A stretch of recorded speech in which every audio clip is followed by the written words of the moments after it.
Mas tem um livro apócrifo, chamado o livro de Enoque, que conta uma história semelhante. Ele tira mais ou menos uma lenda judaica e cita esse exemplo. Alguns comentaristas vão dizer que ele não está defendendo esta lenda, ele está usando ela como exemplo. Assim como vocês já leram ou acreditam, ou possa ter acontecido no livro de Enoque, e ali ele está contando uma história para dizer que é o próprio anjo do Senhor que assiste da presença mais santa de Deus, junto à presença mais santa de Deus, ele, quando viu diante de si uma potestade, um poder e uma autoridade, de certa forma até o diabo tem autoridade, limitada e delegada por Deus, ele não ousou, de alguma forma, difamar tal autoridade, mas ele clamou a Deus, que é o Senhor que repreende. O Senhor te repreende.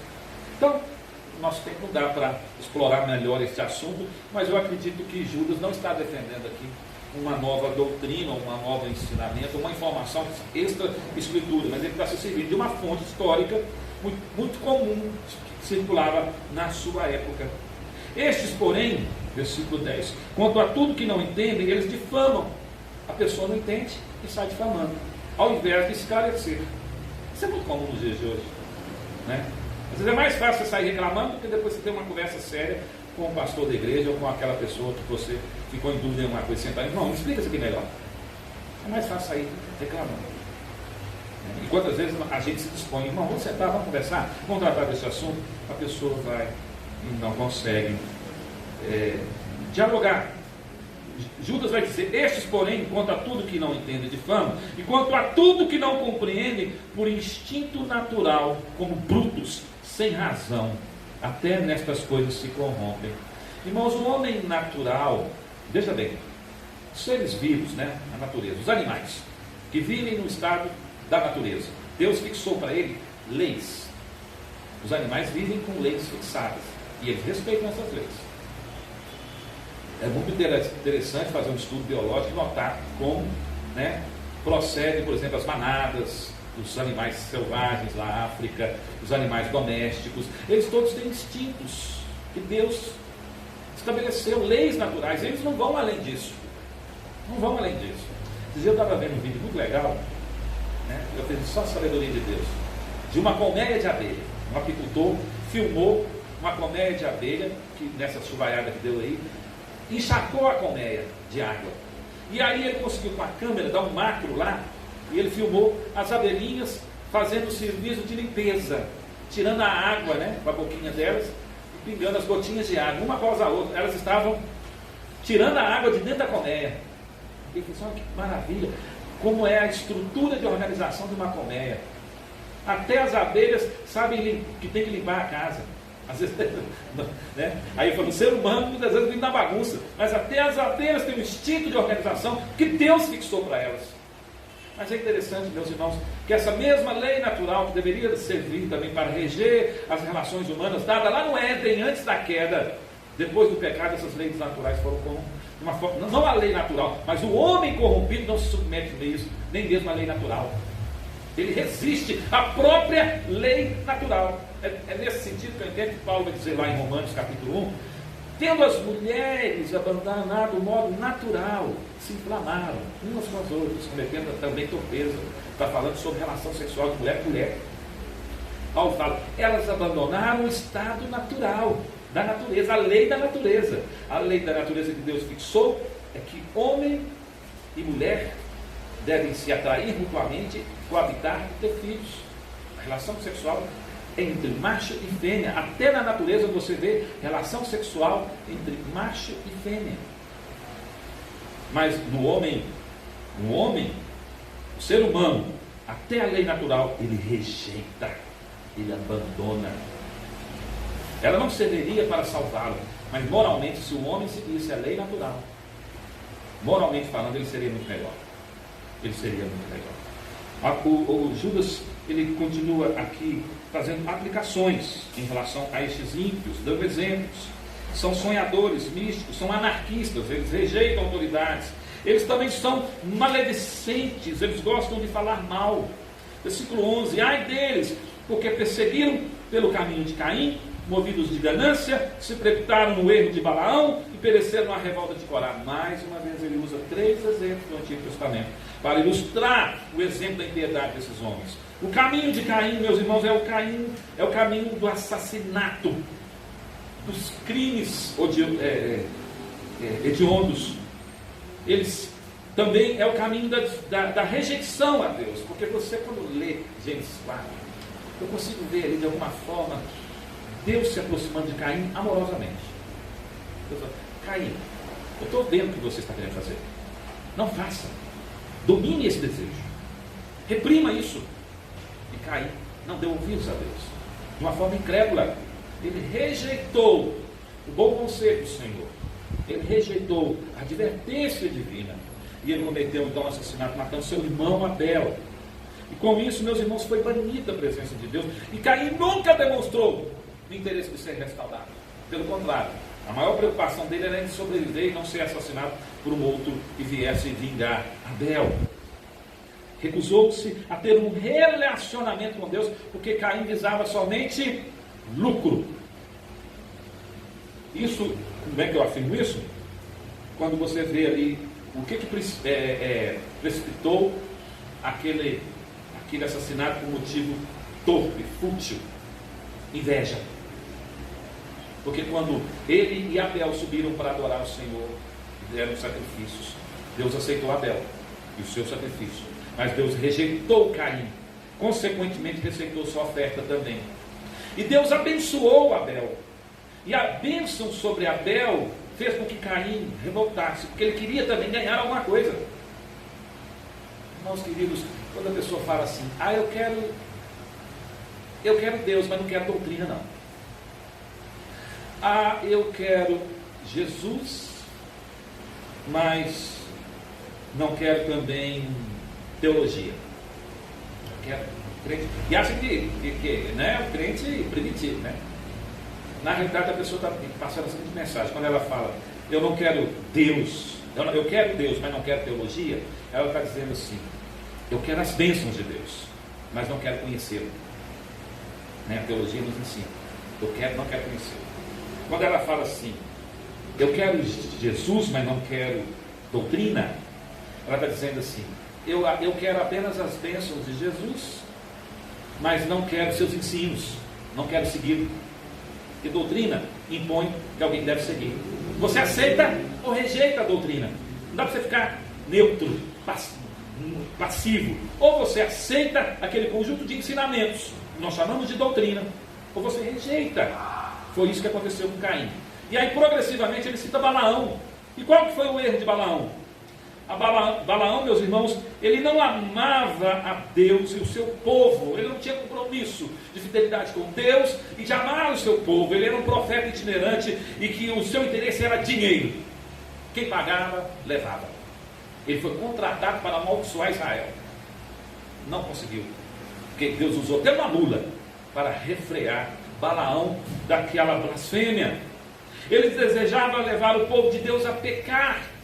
Irmãos, quantos falsos pastores do século 21 nós temos visto que o seu interesse não é promover a glória de Deus, o seu interesse não é amar o povo de Deus, mas é extrair deste povo o dinheiro que for possível, explorando a fé deles. Agora mesmo um desses outros famosos também da TV aí, ele lançou praticamente uma maldição, porque diminuiu muito o número dos seus associados. Ele chama de lista de associados. Ele manda um carneiro e tal, para a pessoa, né, um débito de encontro e tal, e diminuiu. E ele falou, ele lançou uma maldição, dizendo: você que deixou de ser amaldiçoado, Deus está vendo e vai te punir. Misericórdia. Lobos travestidos de pastores. Judas nos alerta contra esses homens. E por fim, porque isso tudo é um crescente, alguém que rejeita o relacionamento com Deus, alguém que troca esse relacionamento por lucro fácil, é alguém que está sempre disposto a se rebelar contra Deus e seus líderes. Foi aconteceu com Datã, Abirão e Coré. E que ele cita Coré aqui, está registrado em Números 16, 1 a 35. Coré liderou uma rebelião. De repente, o bonitão chegou lá diante de Israel e falou assim: por que nós temos que continuar sendo liderados por Moisés e Arão? Quem é que elegeu eles? Vamos fazer aqui uma assembleia e vamos eleger novos líderes, não sabendo ele, ou sabendo e querendo usurpar. que foi Deus que chamou e decidiu: Moisés será o pastor do meu povo. Eles conseguiram, meus irmãos, seduzir 250 famílias. E Deus destruiu todos eles. Ele questionou a sabedoria de Deus. Quando nós questionamos a sabedoria de Deus, nós somos mais loucos do que os loucos que estão internados nos hospícios. Questionar a sabedoria, a escolha de Deus. Questionando. Ele continua descrevendo o caráter destes homens falsos, no versículo 12 em diante, quando ele diz: esses homens são como rochas submersas. Olha só, várias expressões que ele usa aqui, muito interessante. Rocha submersa é aquela que faz você tropeçar, né? Você está andando no rio, de repente tem rocha que você não está vendo, ou na praia, aí você está aqui do picão, sabe? Você bate o dedão do seu pé, ou mendigo. Esses são igual, faz a gente tropeçar e dói. Rochas submersas. Em vossas festas de fraternidade. Festas de fraternidade. Vamos fazer um churrasco aqui. Regada a muita bebida e muita dança. Uma vez, fui convidado para um aniversário de 15 anos. Gente da igreja. A irmã falou assim: pastor, faz o culto, depois o senhor pode vazar. Eu acho que o senhor não vai gostar de ficar. Porque nós vamos para o batidão. Vai ter música. E eu fiz o culto. E de fato, né, celebrei lá, preguei a palavra. Eu não vou perder a oportunidade de pregar a palavra, ainda mais para a gente que se descrente, né? Que depois vai ter o batidão.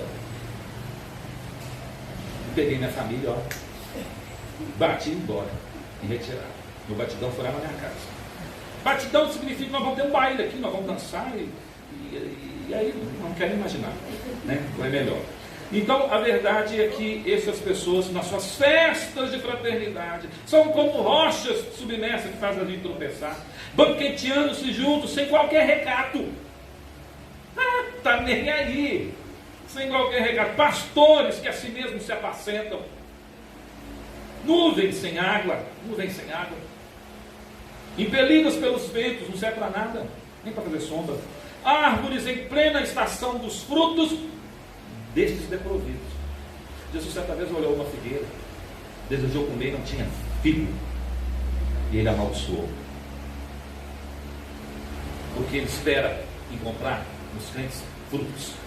Esses homens são como árvores frutíferas em plena estação, sem fruto. Para que serve, irmãos? Corta, lança fora, você está perdendo tempo. Você plantou lá um pé de laranja lá no sítio, lá na sua casa, no quintal, e chegou no tempo de dar, né? E ela não está dando, ou ela está doente, ou ela está estéril, corta e lança fora. Não serve para nada. Porque planta ornamental não é mesmo. Ela deveria dar aquilo para o qual Deus determinou sua missão. Duplamente mortas, desarraigadas, mortas porque não produzem frutos, mortas porque estão ali ocupando espaço de outros. Ondas bravias do mar que espumam as suas próprias sujidades, né? Vai e volta aquela onda, aquela espuma que vem do atrito da água, das ondas com as rochas. Aquilo ali vai produzindo mais a sujeira, e vai continuando, e vai sujando. Estrelas errantes para os quais tem sido guardada a negridão das trevas para sempre. Quanto a eles, foi que também profetizou Enoque, o sétimo depois de Adão. Citar novamente o personagem bíblico, e provavelmente ele leu isso, ele traz essa informação desse livro apócrifo de Enoque, dizendo que isso também não está na Escritura. Eis que veio o Senhor entre as suas santas miríades para exercer juízo contra todos e fazer convictos todos os ímpios, acerca de todas as obras ímpias que impiamente praticaram, acerca de todas as palavras insolentes que os ímpios pecadores proferiram contra ele. Os tais são murmuradores, descontentes. A pessoa nunca está contente, sempre ela vê um defeito. Ela vê um defeito no culto, ela vê um defeito no presbítero, ela vê um defeito no pastor, ela vê um defeito na mensagem, ela vê um defeito na mulher do pastor e nos filhos do pastor. Então ela vê muitos defeitos. Ela nunca está contente, são murmuradores. Elas andam segundo as suas paixões. A sua boca vive propalando as grandes arrogâncias. São aduladores dos outros. Os políticos dentro da igreja, meus irmãos, nas políticas eclesiásticas, as pessoas muitas vezes fazem conchavos e fazem parcerias umas com as outras, uma adulando a outra. falsos aduladores, por motivos não de fato enobrecer a vida do irmão, interesseiros, querem um voto de apoio para a presidência da executiva do presbitério, do sínodo, do Supremo Concílio, querem um voto para ser eleitos presbíteros, querem um voto para continuar pastoreando a igreja. Então começa a bajular. Vamos bajular. Vamos fazer a política da bajulação. Não posso falar, não posso pregar aqui nessa igreja não sobre sexo antes do casamento, porque eu sei que os filhos ali do presbítero eles estão vivendo assim, então se eu falar, vai achar que é para ele. Não posso pregar sobre esse outro tema aqui não. E assim vão bajulando e afastando a verdadeira doutrina da igreja, porque tem interesses escusos. E aí, Judas, a partir do versículo 17, ele volta para os crentes novamente e fala: vós, porém, amados, lembrai-vos das palavras anteriormente proferidas pelos apóstolos do nosso Senhor Jesus Cristo. Voltem-se para a doutrina, os quais vos diziam: no último tempo haverá escarnecedores, andando segundo as suas ímpias paixões. São estes que promovem divisões sensuais, que não têm o Espírito de Deus. Vós, porém, amados, edificando-vos na vossa fé santíssima, essa fé é consagrada, essa doutrina ela é preciosa, orando no Espírito Santo, guardai-vos no amor de Deus, esperando a misericórdia do nosso Senhor Jesus Cristo para a vida eterna. Ele faz 3 exortações, eu quero concluir a mensagem aqui com isso. 3 exortações aos crentes. Depois dele fazer advertências solenes, depois dele descrever o caráter, as características desses homens ímpios que estavam dissimulados, infiltrados na igreja, Judas então exorta, faz advertência de exortação, de encorajamento, aplica. Primeira coisa, versículo 17 e 18, lembrem-se do Evangelho. Irmãos, como é que os crentes do primeiro século cantavam os hinos no louvor da igreja? Pergunto. Eles tinham eles tinham uma coletânea de cânticos, como nós temos? Tinha data show? Tinha retroprojetor? Antigamente usava retroprojetor. Ninguém nem sabe mais o que é retroprojetor. Mimeógrafo, então, fala agora. Máquina de datilografia? Não existe. Mas eles tinham isso? Não. Alguns vão dizer, tinham um hinário do Antigo Testamento, é verdade. Saltério. Mas quando a gente lê as Escrituras, quando a gente lê, por exemplo, o apóstolo Paulo, ele fala de hinos, salmos e cantos espirituais. Eles cantavam verdades a respeito de Jesus, doxologia. Qual a profundidade da riqueza? Paulo vai dizer isso lá em Romanos. É uma doxologia que eles cantavam, provavelmente. Como é que eles cantavam se eles não tinham isso? Hinário, não tinha nada assim escrito. A Escritura ainda não havia sido multiplicada, ao ponto de cada um ter uma cópia dentro de casa. Memória. Memorizava. Te pergunto, você sabe cantar um hino de memória? Hoje a nossa geração está tão dependente dessas ferramentas que até eu mesmo que toco preciso aqui de um suporte, de um apoio, né? de uma música cifrada. Mas eu lembro que quando eu comecei a aprender a tocar violão, lá na minha adolescência, eu sabia de cor. Não tinha isso não. Tocava de ouvido e sabia de cor. E como faz bem a gente saber de cor a palavra de Deus? Isso é um incentivo para você. Memorize o Evangelho, ou seja, de certa forma, o Evangelho significa toda a Escritura. E memorize passagens da Bíblia. Memorize. Quando você for ler a Bíblia, tente gravar os versículos, tente memorizar salmos, passagens do Novo Testamento, passagens do Antigo Testamento. Memorize e cante isso, porque era isso que os crentes faziam no primeiro século. Eles cantavam as Escrituras, memorizaram. Quando Judas fala, lembrem-se do Evangelho, tragam a memória. Davi falou assim: guardei a tua palavra no meu coração para não pecar contra o Senhor. Ou seja, memorizei. Crente que memoriza os versículos bíblicos, meus irmãos, ele tem uma mente mais fortalecida e preparada para resistir às heresias, aos falsos ensinos. Ele então, lembrem-se do Evangelho. Segunda coisa, evitem as heresias, versículo 19. São esses que promovem divisões sensuais que não têm Espírito. Fujam destes. O apóstolo Paulo falando a Tito, falou assim: se alguém vier até vós com uma doutrina diferente, nem recebam em casa, nem um salte. O testemunho de Jeová bateu na sua casa, ele falou: obrigado, bom dia, vai com Deus. Não abra sua porta para a gente que vai trazer heresia. Igreja dos Mormons, não abra sua porta. Testemunho de Jeová, fuja desses. E outras seitas heréticas aí, não aceite. Fuja dos hereges. Seja educado, seja cortês, precisa ser grosseiro, mas não aceite. Fuja. Evitem as heresias. Terceiro, perseverem e orem. Versículo 20 e 21. Vós, porém, amados, edificando, construindo uma fé santa. E essa construção de fé é perseverança, porque você não constrói uma casa da noite para o dia. Quem mexe com obra sabe disso, né? Você começa uma coisa, tem outra, tem outra, tem outra, tem outra. Às vezes é a vida inteira construindo. A vida inteira. E às vezes no apagar das luzes você fala assim, você chama a família, olha, faltou aquela parte lá, depois eu morrer, então continua. Então, construção é assim. E a ideia de edificar é uma ideia de dia a dia construindo pedra sobre pedra, edificando, sem parar. O crente fala, já li a Bíblia o ano todo, posso ficar 10 anos agora sem ler a Bíblia. Não, é dia a dia, construindo e edificando, dia a dia. Fui no culto esse domingo, posso ficar 2 meses agora afastado da igreja. Não é cultuar o Senhor sempre, constantemente, cotidianamente. Orando, edificando e orando no Espírito Santo. Perseverem e orem, edifiquem-se na fé, guardem-se no amor de Deus, esperem na misericórdia. A nossa esperança, irmãos, está ancorada não nas promessas dos homens, não nas circunstâncias da vida, não na política econômica, a macropolítica ou a micropolítica do governo, seja em qual for. A nossa esperança está ancorada nas misericórdias infinitas do nosso Deus. Eu espero, porque eu sei que sirva a um Deus que é misericordioso. Por isso eu espero. Mostrem também misericórdia, versículo 22 e 23. Se você recebeu, dê também. Salvai-os, diz o apóstolo, o escritor Judas, salvai-os, arrebatando-os do fogo.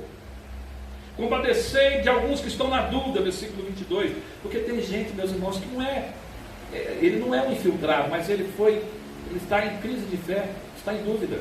E ter dúvida não é problema não, irmãos. Vários personagens da Bíblia tiveram dúvidas e foram até Deus. Alguns foram até Jesus esclarecer dúvidas. Os discípulos muitas vezes tinham dúvidas e buscavam Jesus para orientá-los.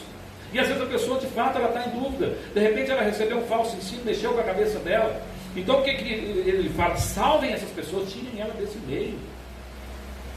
Não deixa ela ficar em dúvida não. Mostra para ela que está na palavra de Deus. Você está arrebatando ela do fogo, de um juízo de Deus.